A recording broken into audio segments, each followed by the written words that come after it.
মানব সেবায় নিবেদিত একটি পরিবারে জন্ম নেয় এক শিশু। পরিবারের আদরের খোকা, পরবর্তীকালে গ্রামবাসীদের মিয়া ভাই, সহপাঠী ও সহকর্মীর কাছে মুজিব ভাই বাঙালির বঙ্গবন্ধু, বাংলাদেশের জাতির পিতা এবং বিশ্বের নির্যাতিত মানুষের মুক্তির দিশারি, যার জীবনের মূলেই ছিল বাংলা ও বাঙালির প্রতি প্রাণভরা ভালোবাসা।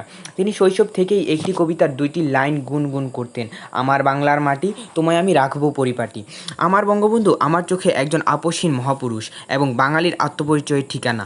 52-এর ভাষা আন্দোলন, 66-এর 6 দফা, 69-এর গণঅভ্যুত্থান, 70-এর নির্বাচন এবং 71-এর 7ই মার্চের বজ্রকণ্ঠের ঘোষণায় আমায় এনে দিল একটি স্বাধীন দেশ।